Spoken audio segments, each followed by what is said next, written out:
Welcome back to the channel. This is Kashif Raza and in this video we will be studying solids. So पहली चीज़ तो ये कि हमने modern physics अभी ख़त्म कर लिया इस चैनल के ऊपर और हमने एनसीईआरटी की एक एक लाइन एक एक चीज़ हर एक पॉइंट ऑलमोस्ट सारा कुछ कवर कर लिया है.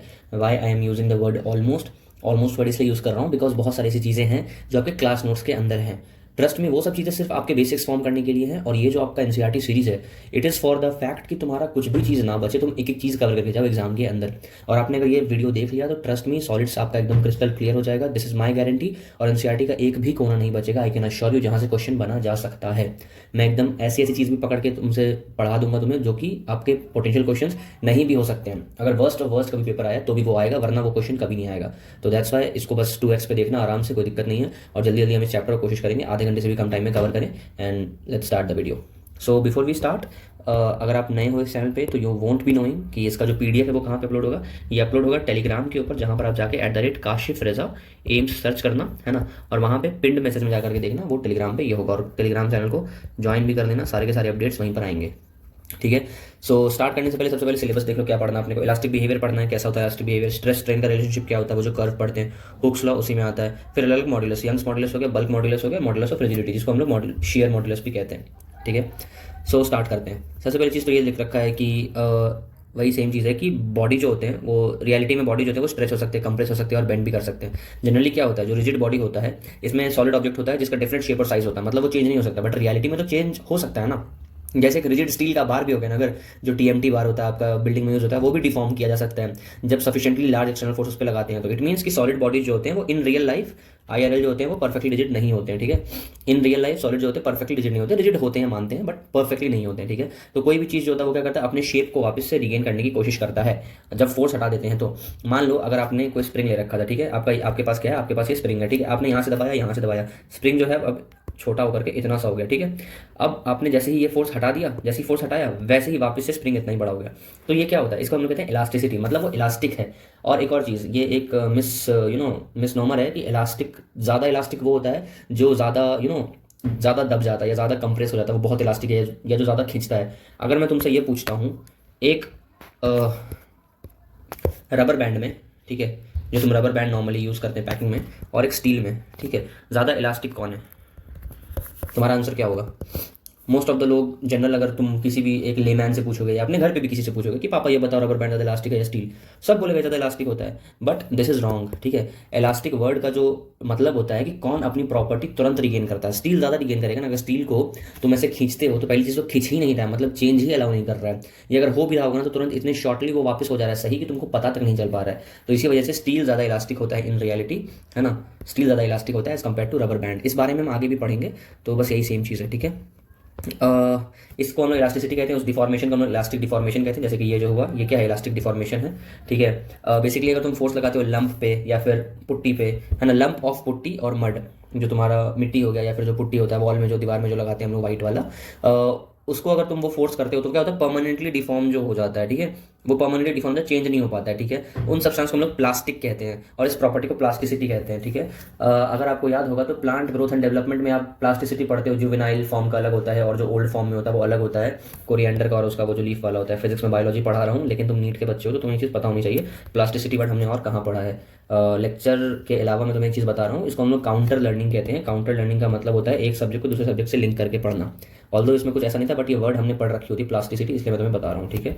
काउंटर लर्निंग सीख लो, एमबीबीएस में बहुत काम आने वाली है. चलो आ जाओ. ठीक है. तो बेसिकली ये पूछा जाए कि जो पुट्टी होता है और जो मड होता है ये क्या क्या होते हैं. दे आर आइडियल प्लास्टिक्स, ये प्लास्टिक्स होते हैं. फिर से प्लास्टिक वर्ड भी एक मिसनॉमर है. अपने को लगता है प्लास्टिक मतलब जो प्लास्टिक का बॉटल हो गया वो प्लास्टिक हो जाए, या प्लास्टिक का कोई कंटेनर को ही प्लास्टिक कहेंगे. ऐसा कुछ नहीं है. जो तुम्हारे पास मिट्टी होता है ना, जिससे तुम फॉर एग्जांपल मान लो कि जिस मिट्टी से हम लोग जो पॉटर होते हैं, जो जिस मिट्टी से हम लोग घड़ा बनाते हैं, जिस मिट्टी से हम लोग कुछ भी फॉर्म करते हैं, क्ले जो होता है बेसिकली, तो वो क्या है, वो प्लास्टिक है. प्लास्टिक का मतलब क्या है, अपने शेप में आने वाले चेंज को अपोज ही नहीं कर रहा है. अगर उसको इधर मोड़ दो मुड़ जाएगा, उधर मोड़ दो मुड़ जाएगा. या फॉर एग्जाम्पल मान लो हम लोग आटा को, जब हम लोग जो डो करते हैं उसको नीट करते हैं जब उस डो को, तो उस पॉइंट पे क्या होता है कि उसको किसी भी शेप में डाल दो वो वैसा ही रह जाएगा, है ना. उसको गोल कर दो गोल हो जाएगा, पतला कर दो पतला हो जाएगा. इट मीन्स कि वो प्लास्टिक है. इलास्टिक होता तो अपने अंदर आने वाले चेंज को अपोज करता, या तुरंत उस फोर्स को हटते ही वो अपने ओरिजिनल साइज और शेप को रीगेन कर लेता. ठीक है। तो ये पूछ लिया कि पुट्टी जो है या मड जो है वो क्या है, प्लास्टिक है क्या, तो बोल रहे हैं प्लास्टिक होता है, सिंपल। ठीक है। स्ट्रेस और स्ट्रेन क्या होता है, कुछ नहीं है कि जब बॉडी अगर आपकी स्टैटिक इक्विलिब्रियम के अंदर है, ठीक है, तो जब भी आप ये डिफॉर्म होता है तो तुम्हारा ये डिपेंड करता है नेचर ऑफ मटेरियल पे पहली बात, और मैग्नीट्यूड ऑफ डिफॉर्मिंग फोर्स पे डिपेंड करता है, ठीक है।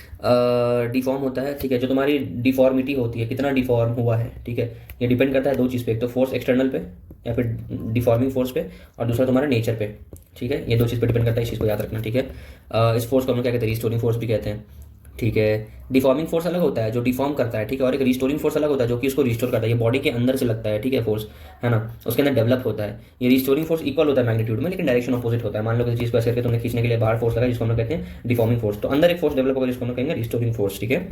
और रिस्टोरिंग फोर्स पर यूनिट एरिया को स्ट्रेस कहते हैं।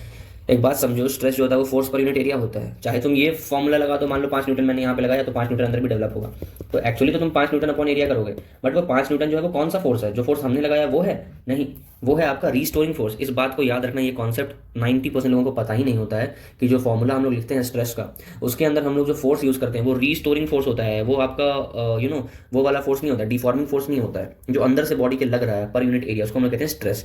तभी तो बता रहे हैं कितना स्ट्रेस डेवलप हुआ, तुम्हारे दिमाग के अंदर खुद से कितना तनाव है, उससे तो स्ट्रेस निकालते यार, बहुत स्ट्रेस हो रहा है, मतलब तुम्हारे दिमाग में कितना अंदर रिस्टोरिंग फोर्स जो तुम्हारे अंदर ही डेवलप हो रहा है ये चीज़, इसलिए ऐसे करके याद रखना स्ट्रेस होता है, ठीक है।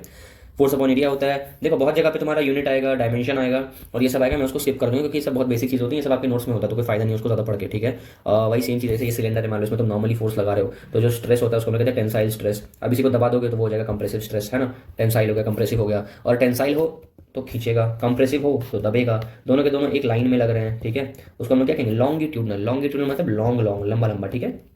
और लैटिट्यूडनल क्या होता है, लेटा हुआ, ऐसे करके याद रखते हैं, ठीक है। ये हो गया। और बाकी स्ट्रेस होता है, स्ट्रेन क्या होता है, कुछ नहीं होता, कितना चेंज आया अपॉन टोटल ये कितना वो था, उस तरीके से फॉर्मूला होता है। देखो लॉन्गिट्यूडनल स्ट्रेन क्या होता है, कितना चेंज आया अपॉन लेंथ कितनी थी उसकी, ठीक है। ये हो गया। बाकी शेयरिंग स्ट्रेस को हम लोग टेंजेंशियल स्ट्रेस भी कहते हैं। टेंजेंशियल क्यों, क्योंकि टेंजेंट पे लग रहा है, देखो ये ऐसे लग रहा है टेंजेंशियल ना, ये भी देखो फिजिक्स की किताबें से हम लोग ऐसे धकेल रहे, टेंजेंशियल ये लग रहा है, ठीक है। ये हो गया।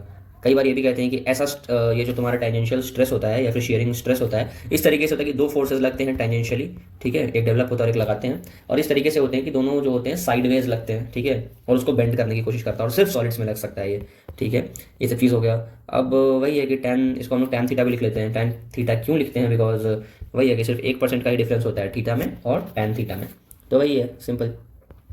यहाँ देख लो ये क्या है, ये तुम्हारा शेयरिंग स्ट्रेस है, बी वाला शेयरिंग स्ट्रेस है, ये भी शेयरिंग स्ट्रेस है, ये वाला तुम्हारा हाइड्रोलिक स्ट्रेस है, और एक वॉल्यूमेट्रिक स्ट्रेन होता है, ठीक है, delta we by we.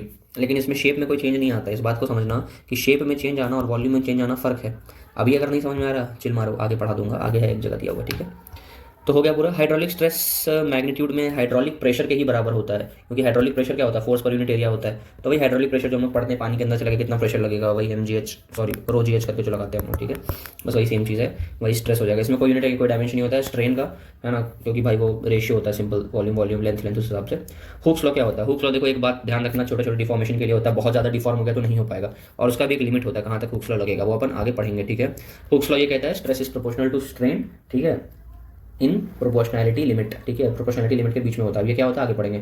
Hooke's law एक एम्पेरिकल लॉ है, एम्पेरिकल मतलब सब पे ही लग जाएगा, ज़्यादातर मोस्ट ऑफ द मटेरियल्स में लगते हैं, लेकिन कुछ तब भी होते हैं जिनमें नहीं लग पाता है, उसको हम लोग क्या कहते हैं, इलास्टोमर कहते हैं, वो हम भी आगे पढ़ेंगे। जो हुक्स लॉ फॉलो ना करे उसको क्या बोलते हैं, इलास्टोमर। इस चीज़ को याद रखो, अभी के लिए आगे बताऊंगा, ठीक है। अब इस कर्व को समझना जरूरी है, ठीक है, और देखो स्टार भी लगा रखा है, मतलब ये इंपॉर्टेंट है। अगर पूछा जाए कि कर्व जो है वो क्या है, लीनियर है क्या है, तो जनरली बोलते हैं कि लीनियर है, मतलब ओवरऑल अगर पूछे तो बोलना लीनियर कर्व होता है। लेकिन लीनियर कर्व कहाँ पे कहाँ तक होता है, ये जो ओ ए वाला पार्ट है, यहाँ पे जो तुमको ये कर्व कैसा दिख रहा है, लीनियर दिख रहा है, ठीक है, क्योंकि एक लाइन फॉलो कर रहा है, ठीक है, लीनियर कर्व है। अब क्या कहा जाता है, यहाँ पे हुक्स लॉ माना जा रहा है, ओबे हो रहा है, बिकॉज यहाँ पे ये चीज़ है, ठीक है। इस रीजन में क्या बोलेंगे कि इलास्टिक बॉडी, क्योंकि हुक्स लॉ की बात मान रहा है ना, मतलब बॉडी इलास्टिक है, यहाँ पे छोड़ दो तब भी वापस आ जाएगा, ठीक है। और ये किस चीज़ के लिए, ये बात ध्यान रखना, ये मेटल के लिए है, किसी और चीज़ के लिए मत बोल के आ जाना, मेटल के लिए होता है, ठीक है। अब ए से बी में स्ट्रेस और स्ट्रेन जो होता है, ए से बी में यहाँ से यहाँ जो स्ट्रेस और स्ट्रेन है, दे आर नॉट प्रोपोर्शनल, ठीक है। नेवरदलेस अगर बॉडी को यहाँ पे भी छोड़ दोगे तो भी डायमेंशन में वापस लौट आएगा, ठीक है। तो इस पॉइंट बी को हम लोग कहते हैं यील्ड पॉइंट, ठीक है, मतलब इसको हम लोग इलास्टिक लिमिट कहते हैं।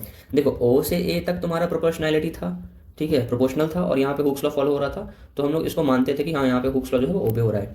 ए से बी तक अगर चले जाओ तो यहाँ पे प्रोपोर्शनल है क्या, नहीं, प्रोपोर्शनल नहीं है।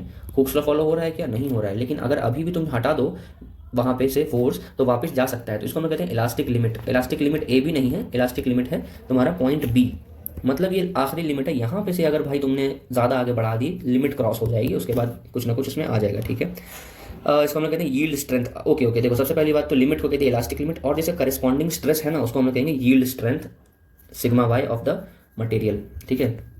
ध्यान से देखो ये क्या लिखा हुआ है तुम्हारा, ये चीज़ है ना, ये बी के करस्पॉन्डिंग जो स्ट्रेस है तुम्हारा उसको हम लोग क्या करें, स्ट्रेस ही तो है ये, बी के करस्पॉन्डिंग जो स्ट्रेस है उसको हम लोग क्या कहेंगे, यील्ड, ठीक है, यील्ड स्ट्रेस, ठीक है। सिंपल सी बात है, यील्ड स्ट्रेस नहीं सॉरी यील्ड स्ट्रेंथ, ठीक है, yield strength of the material.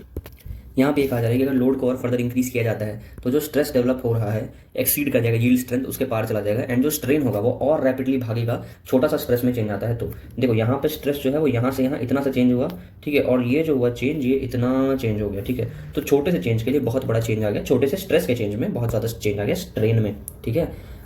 Yield point तुम समझ गए क्या होता है, प्रोपोर्शनैलिटी लिमिट तुमने देख लिया क्या होता है। उसके बाद सी जो हो गया तुम्हारा, पॉइंट सी जो था वो क्या था आपका, एक सेकेंड, हाँ, तो यहाँ पे हमने पॉइंट 0 देख लिया, ए देख लिया, ए से बी देख लिया, ठीक है। बी से सी वाला पॉइंट समझ गए। बी से सी का पॉइंट ये होता है कि यहाँ पे बॉडी, अगर बी से सी के बीच में क्या होता है कि बॉडी जो होता है वो ओरिजिनल डायमेंशन को रिगेन नहीं करता है, तो कुछ ना कुछ उसमें रह जाता है। क्या लिखा हुआ है, even when the stress is 0, मान लो स्ट्रेस को तब भी 0 कर दोगे ना तो स्ट्रेन 0 नहीं रहेगा, तो इस जगह पे हम लोग क्या बोलेंगे, परमानेंट सेट आ गया। और डिफॉर्मेशन कहेंगे हम लोग प्लास्टिक डिफॉर्मेशन, ठीक है। देखो क्या कहा जा रहा है, पॉइंट सी तक अगर तुम पहुंच गए तो तुम्हारा अगर यहाँ पे मान लो हटा भी देना तो भी अब ये ग्राफ जो वापस अगर बनेगा तो ऐसा बनेगा, ठीक है। मतलब कुछ ना कुछ इसके अंदर जो है ना परमानेंट सेट आ गया है, ठीक है, इसको हम लोग परमानेंट सेट कहते हैं, ठीक है। ये चीज़ याद रखना पॉइंट सी के बाद, ठीक है। स्ट्रेस अगर 0 होगा तो क्या स्ट्रेन 0 होगा, यहाँ पे क्या है स्ट्रेस 0 है लेकिन जो तुम्हारा स्ट्रेन है वो नॉन 0 है, और इसी को हम लोग क्या कहते हैं, परमानेंट सेट कहते हैं। और ये कब होता है, आफ्टर पॉइंट सी, ठीक है। ये चीज़ हो गया। और एक और चीज़ वही लिख रखा है, बी और डी के बीच में जो होता है ये वाला देखने को मिलता है तुमको, थोड़ा सा इसके बढ़ने में बहुत ज़्यादा ये बढ़ जाता है, पॉइंट बी और डी के बीच में देखने को आपको मिलता है ये चीज़, ठीक है, कि इसके थोड़े से बढ़ने पे ये बहुत ज़्यादा बढ़ जा रहा है, ठीक है। बॉडी अपने ओरिजिनल डायमेंशन को रिगेन नहीं कर पाता है वगैरह वगैरह आ गया, परमानेंट सेट आ गया, और डिफॉर्मेशन को प्लास्टिक डिफॉर्मेशन कह दिया। पॉइंट डी जो होता है वो अल्टीमेट टेंसाइल स्ट्रेंथ होता है, मतलब वापस आना छोड़ो, अब इसके पार अगर चले गए तो टूट जाएगा, ठीक है। अल्टीमेट टेंसाइल स्ट्रेंथ है, ठीक है, जिसको हम लोग सिग्मा यू से डिनोट करते हैं of the material. Beyond this point additional strain is produce, इसमें एक और एडिशनल स्ट्रेन आ जाता है, ठीक है, even bye reduced apply force, और फ्रैक्चर हो जाता है पॉइंट ई पे जाकर के, फाइनली वो स्नैप कर जाता है या टूट जाता है। If the ultimate strength and fractures at point D और ई, पॉइंट डी ई अगर पास पास हैं तो क्या कहते हैं, मटेरियल ब्रिटल है। मतलब क्या है कि भाई यहाँ से यहाँ ना थोड़ा सा बढ़ाओगे तुरंत टूट जाएगा, अगर दूर दूर है मतलब और खींचो इसको और लंबा खींचेगा तो ये डक्टाइल होता है। डक्टाइल मतलब और जो जितना खींच सकता है उसको और डक्टाइल कहते हैं, ठीक है। तो इसमें कुछ ज़्यादा नहीं बचा तुम्हारा, ठीक है, ये तुम्हारा कवर हो गया पूरा। तब भी अगर तुम चाहो तो एक बार इसको देख लो, मैं एक अलग कलर का हाईलाइटर यूज़ कर लेता हूँ, लेट्स से ग्रीन, ठीक है। तो इसमें हमने 1% से कम का चेंज होता है ये देख लिया, ठीक है। Strain versus stress versus strain का कर्व होता है, 30% मैक्सिमम जाता है कहाँ पे, यहाँ पे जाता है, ठीक है। ये ई जो है फ्रैक्चर पॉइंट है, ये डी ई है, इन्हीं को हम लोग देख के बताते हैं।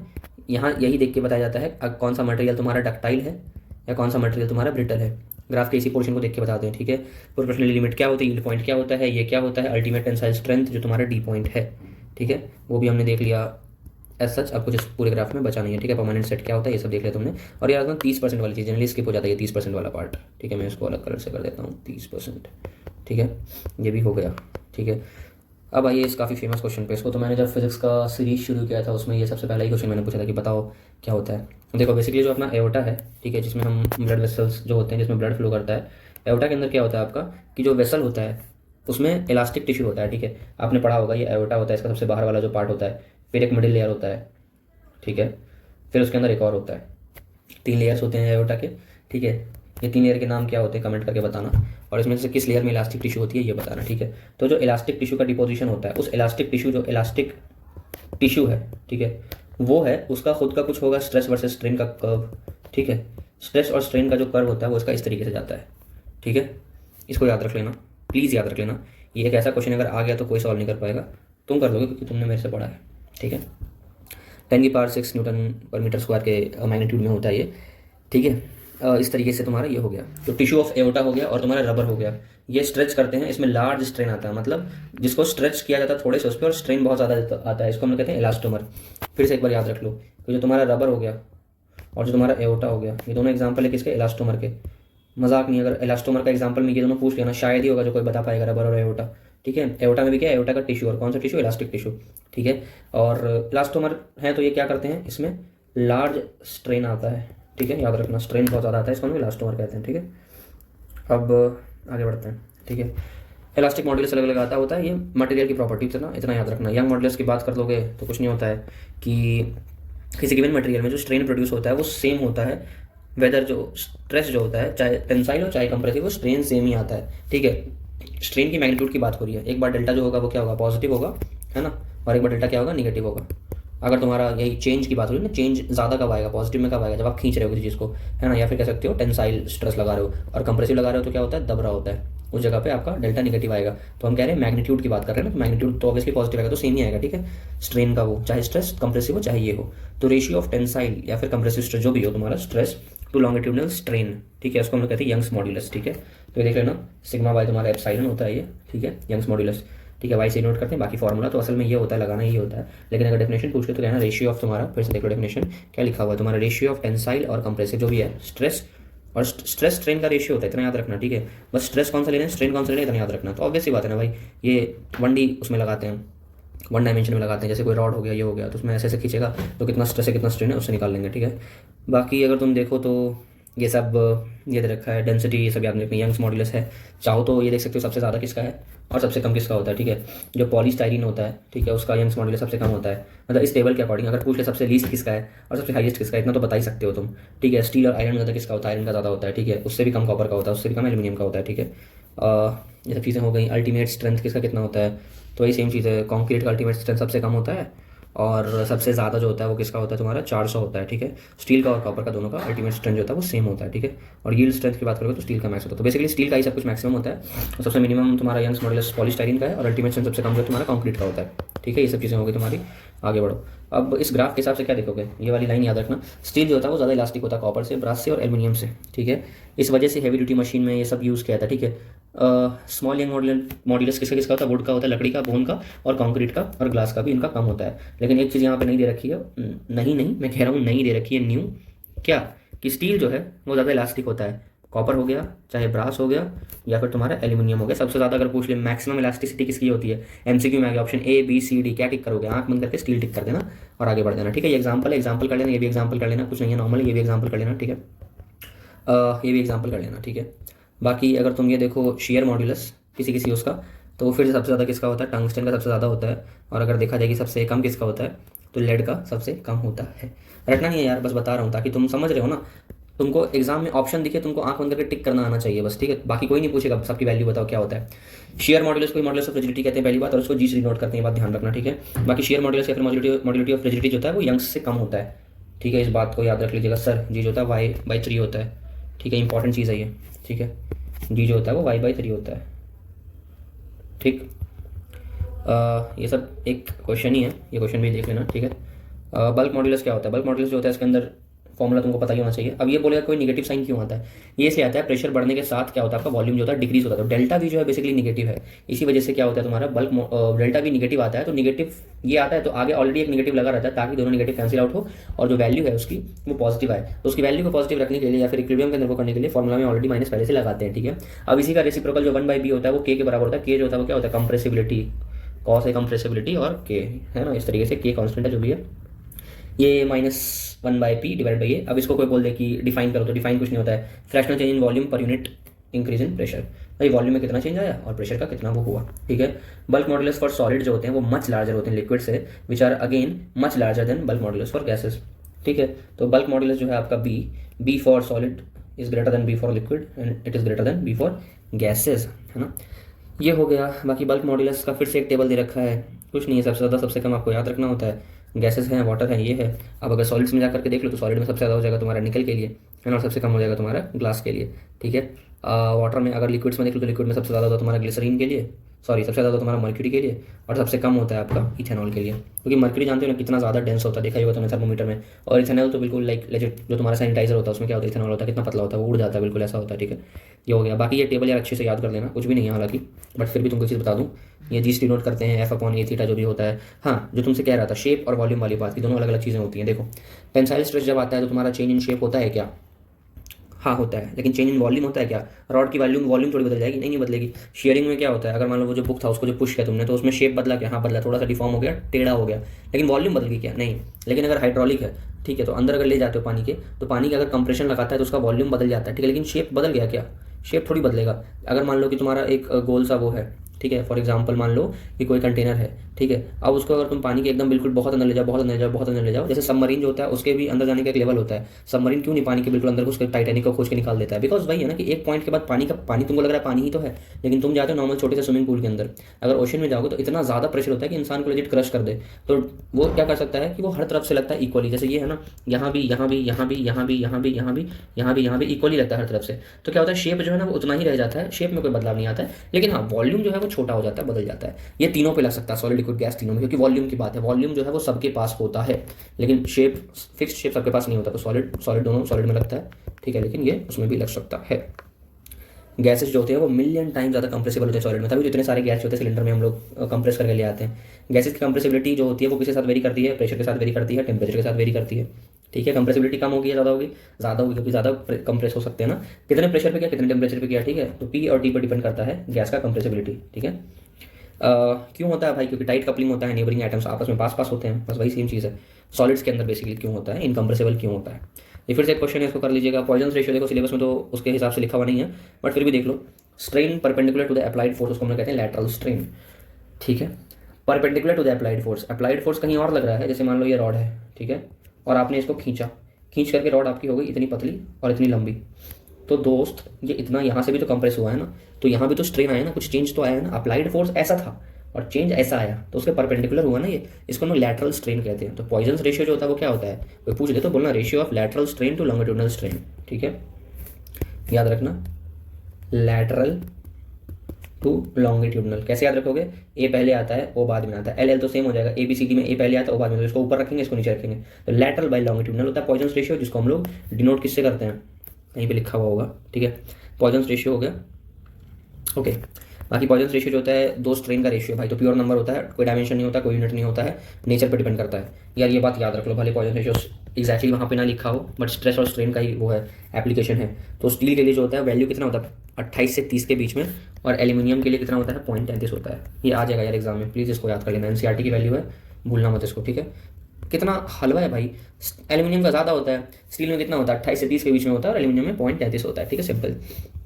और फिर से देख लो इलास्टिक पोटेंशियल एनर्जी क्या होता है, कुछ नहीं यार, वही वर्क कितना तुमने करा है, और वर्क करते किसके अगेंस्ट है, इंटरएटॉमिक फोर्सेस के अगेंस्ट में काम किया जाता है। फॉर्मूला ये होता है, हाफ सिग्मा एप्सिलॉन होता है, इस फॉर्मूले को देख लेना बस, बाकी यार सब कुछ इसमें इंपॉर्टेंट नहीं है। एप्लीकेशंस है, ठीक है, एप्लीकेशन में बस वही है कि तुम्हारा जैसे मान लो तुमने ये एक एग्जांपल था, तुमको उसको कैलकुलेट करना था, तो उसका वैल्यू आता है कुछ 3.3 करके, ठीक है। तो ये कहते हैं कि इसमें एक मोटा रूप चाहिए होता है अपने को, 3 सेंटीमीटर का रिकमेंड किया जाता है, ठीक है। अब ये होता है कि सेफ्टी मार्जिन ऑलरेडी दिया रहता है कंपनी की तरफ से, फैक्टर ऑफ 10, ठीक है, प्रोवाइड किया जाता है। कितने फैक्टर्स का सेफ्टी होता है, 10 फैक्टर का वो होता है, बाकी कुछ इसमें रटना नहीं है ना, ये आएगा कभी, ठीक है, मैंने ऐसे तुमको बता दिया, ठीक है। एक और चीज़ है, एक मोटा तार अकेले यूज़ नहीं किया जाता है, रादर देन क्या करते हैं, पतले पतले पतले पतले बहुत सारे तार को लेकर के ऐसे करके ब्रेड के फॉर्म में, ब्रेड नॉट ब्रेड, ठीक है, ब्रेड्स के फॉर्म में ऐसे ऐसे बांधते, जैसे चोटी बांधते हैं ना, पिग टेल जो होता है तुम्हारा ना, उस तरीके का वो करते हैं, ठीक है, ब्रेड, ताकि इजीली मैन्युफैक्चर होता है, पतले पतले तार बन जाएंगे, फ्लेक्सिबल ज़्यादा होगा, स्ट्रेंथ ज़्यादा होगा, ठीक है, तो ज़्यादा मजबूत होता है वो एज़ कम्पेयर टू वो। ये फॉर्मूला याद कर लो भाई, ये बहुत इंपॉर्टेंट फॉर्मूला है, ये तुम्हारे बेंड होने वाला फॉर्मूला है जो ये है, ठीक है। तो ये आपका यहाँ से यहाँ तक जो भी आया उसको हमने डिनोट कर दिया इससे, ठीक है। बाकी फिर WL³ डिवाइड बाई 4BD³ कुछ नहीं याद रखना, इतना तो याद रख लेना भाई, BD³ होता है, BD वो वाला BD, ठीक है, क्या बता रहा हूँ मैं तुम लोग को, ठीक है, ये होता है, ठीक है। तो तुमको याद रखने की प्रोपोर्शनलिटी जो होती है उसकी इस तरीके से प्रोपोर्शनल होती है, ठीक है। तो B की पावर -1 के प्रोपोर्शनल होता है, और तुम्हारे D की पावर -3 के प्रोपोर्शनल होता है। तो ज़्यादा डिपेंड किस पे करेगा, B पे या D पे? ऑब्वियसली D पे 3 के फैक्टर से चेंज आ जाता है, ठीक है। अभी मैं समझाऊंगा इसका मतलब क्या था।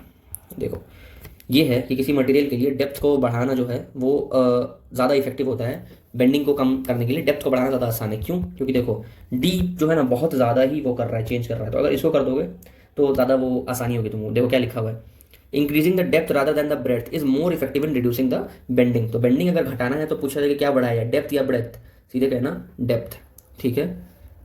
याद कर लो इसको, भूल रहे हो या समझ नहीं आया रट लो, कोई नहीं पूछेगा समझ में आया या नहीं। ऑल्दो आई ट्राइड मेरे समझाने का, क्योंकि देखो सिंपल सी बात है ना, वो ज़्यादा डिपेंड करता है, फिर से पढ़ो, क्योंकि जो तुम्हारा ये है it is proportional to D की पावर -3 एंड ओनली B की पावर -1। ऑफकोर्स जो लेंथ होगा तुम्हारा वो जितना छोटा हो सके उतना ही होना चाहिए, लेकिन बस वही सेम चीज़ है कि डेप्थ अगर बढ़ाते हो ना, है ना, unless the load is exactly at the right place. देखो राइट प्लेस पे तो लोड होना मुश्किल होता है, ये बेसिकली हम लोग ब्रिज की बात कर रहे हैं। जो ब्रिज होता है ऐसे झुक जाएगा, अगर मान लो बहुत सारी गाड़ी यहाँ पे आकर लगे और मान लो ये ब्रिज है, तो ऑब्वियस सी बात है ब्रिज जो होगा वो बेंड कर जाएगा, ठीक है। तो उसी की बेंडिंग की बात हो रही है यहाँ पे, तो एक जगह पर होना तो पॉसिबल है नहीं, तो ये बेंड कर सकता है, तो उसको हम लोग क्या कहेंगे, बकलिंग कहते हैं, है ना, बकल कर गया ब्रिज जो है मुड़ गया, उसका बकलिंग कहते हैं, है ना। ये सब चीज़ हो गई। बाकी जो तुम्हारा बीम होता है, जो बीम होता है, आई बीम होता है, ठीक है, ये जो शेप होता है इसका, ये रिड्यूस कर देता है इस तरीके का, reduces the weight of the beam. एक तो बीम का वेट भी चला गया, मान लो इतना पार्ट तुमने काट के हटा दिया, ठीक है, तो इतना दूर तो तुमने काट के हटा दिया, तो वजन भी हल्का हो गया तुम्हारा, ठीक है, स्ट्रेंथ भी तुम्हारा मिल गया और कॉस्ट भी तुम्हारा बच गया, ठीक है, समझ में आई बात। वजन भी घट गया, स्ट्रेंथ भी आ गया, कॉस्ट भी बच गया, ठीक है। देखो अगर सीधा होगा, इस पर अगर प्रेशर पड़ेगा तो भाई ऐसे बेंड हो जाएगा। अगर तुम्हारे घर पे वो हो, तुम्हारे लोहे वाला स्केल हो ना, उसको लेना और दोनों दोनों हाथ ऊपर नीचे रख कैसे करके दबाना, देखना कैसे वो तुरंत मुड़ जाएगा। लेकिन वही अगर उसका शेप ऐसा होता और तुम उसको दबाते ना, तो वो दबता नहीं प्रॉपर्ली, ठीक है। ये हो गया, ये बीम है और ये कैसे बकल कर सकता है, थिन बार। और जनरली हम लोग लोड बेयरिंग बार का शेप क्या होता है, आई शेप का होता है। पूछेगा आई शेप का क्यों होता है यार, तो ये तीनों लाइन बोलकर आ जाना। पहला वेट कम हो जाएगा, ठीक है, तीसरा कॉस्ट कम हो जाएगा, और चौथा आई एम सॉरी, और तीसरा स्ट्रेंथ बढ़ जाएगा तुम्हारा, ठीक है। ये हो गया। एक और चीज़ है, जो पिलर यूज़ करते हैं, जो पिलर यूज़ करते हैं ऐसा होना चाहिए या फिर तुम्हारा इस तरीके का होना चाहिए। ये भी भाई आई बीम वाला ही है, ठीक है। तो आंसर क्या होगा, ये वाला होना चाहिए, ठीक है भाई। ये राउंडेड होना चाहिए, डिस्ट्रीब्यूटेड होना चाहिए, तो वर्ड याद रख लेना। तो ये ज़्यादा बेटर, ये प्रीफर करते हैं, ठीक है। तो राउंडेड नहीं करते हैं हम लोग, प्रीफर क्या करते हैं, डिस्ट्रीब्यूटेड करते हैं। भाई स्ट्रेंथ वाली बात है, ठीक है। मैक्सिमम हाइट जो पहाड़ होते हैं 10 किलोमीटर से ऊपर क्यों नहीं जा सकते हैं भाई। देखो इसके अंदर बहुत सारा फालतू का बात लिखा हुआ है कि माउंटेन बेस जो होता है वो यूनिफॉर्म कंप्रेशन नहीं होता है, तो ये कुछ कुछ शेयरिंग स्ट्रेस होता है। रॉक्स में शेयरिंग स्ट्रेस होगा, देखो बल्क तो होगा नहीं क्योंकि ऑब्वियसली बात है वहाँ इक्वल प्रेशर लगता नहीं, शेयरिंग स्ट्रेस होता है क्योंकि देखो ये पहाड़ है, तो इस तरीके से रॉक जो होता है स्लाइड कर सकता है, तो बस वही होता है, वहाँ पे शेयरिंग स्ट्रेस लगता है। स्ट्रेस जो होता है वो सारे मटेरियल का जो होता है, ऊपर का जो क्रिटिकल शेयरिंग स्ट्रेस जो होता है जिस पर रॉक फ्लो करता है। सच बताओ इससे फालतू की बात ये सब नहीं आएगा, ठीक है।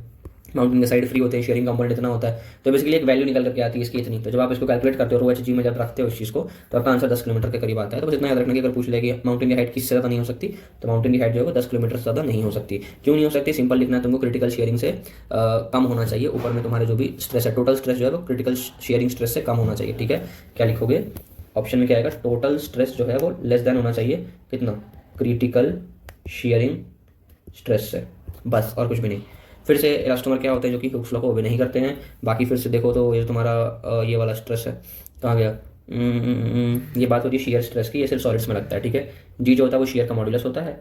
बाकी एक और चीज़, हाँ देखो, जैसे मान लो अगर कोई बार है, ठीक है, उसके अंदर एक फोर्स लग रहा है एक, और मान लो यहाँ पे तुम्हारा, आई एम सो सॉरी, इसको वापस लो, और मान लो यहाँ पे तुमने इसको कर रखा है फिक्स, तो इसके अंदर एक टेंशन भी तो डेवलप होगा F के बराबर ही।